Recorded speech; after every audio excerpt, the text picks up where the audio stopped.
Ceci est une publication de Infowacat.net et d'entreprendrefaso.com dans le cadre du projet Ecomédia avec l'appui de la Chambre de commerce et d'industrie du Burkina Faso.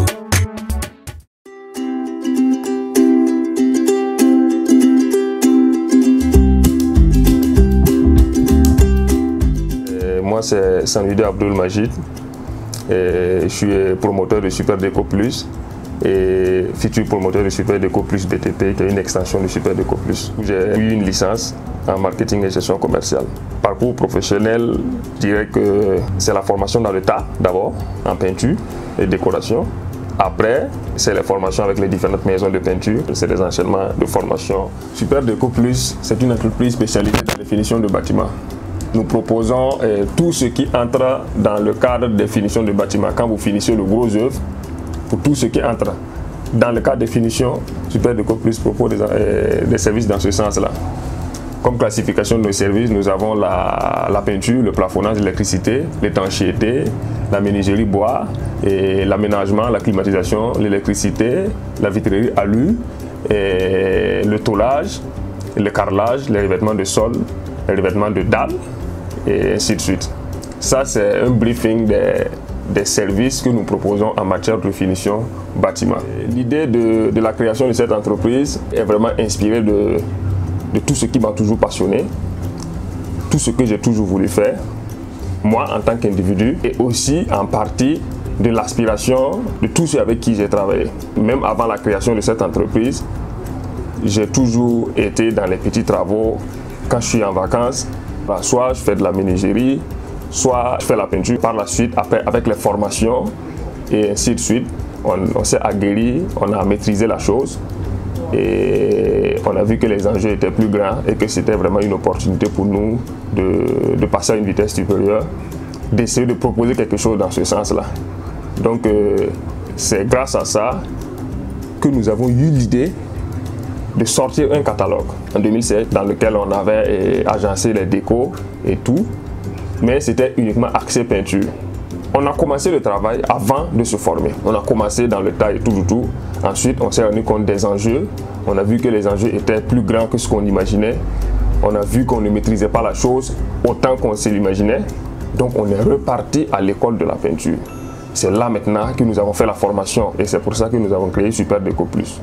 La mise en place de l'entreprise s'est faite vraiment dans le tas encore, une fois de plus. Au début, c'était informel. En plus, on voulait aussi explorer des marchés que nous ne pouvions pas explorer tant que nous n'étions pas légalement reconnus. Par rapport au financement, nous n'avons pas vraiment eu de financement.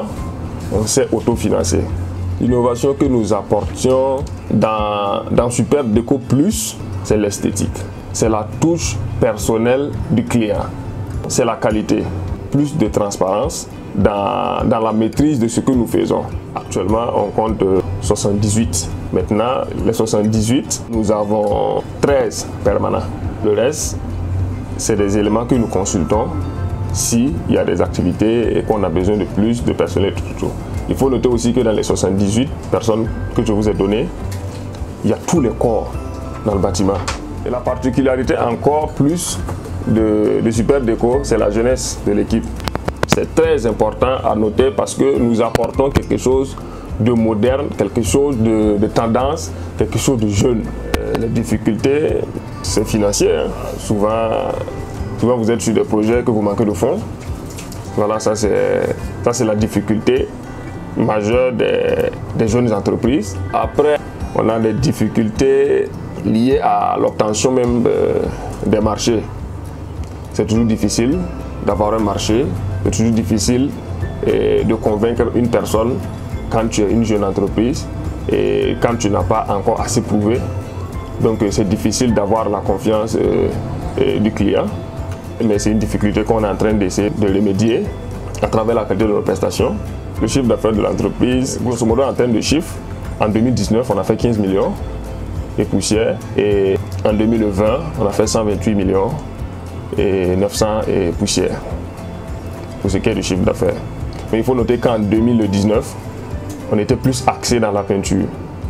Les services étaient vraiment limités et en 2020 on a ajouté plus de services, donc on a engagé plus de chiffre d'affaires à hauteur de 128 700 000. Et comme message que je peux donner à mes frères, à mes camarades qui désirent entreprendre, je pense qu'ils devraient se lancer, ils devraient aussi arrêter de victimiser. Ça, c'est un message globalement à la jeunesse. Il faut qu'on arrête de victimiser. Nous sommes maîtres de notre destin et nous faisons de notre vie ce que nous voulons qu'elle soit. Il n'y a pas plus noble que d'entreprendre. Parce qu'entreprendre, c'est changer des vies, c'est changer sa vie. Et moi, je pense que quand on a une idée d'entrepreneuriat, on est classé dans la catégorie des grands esprits.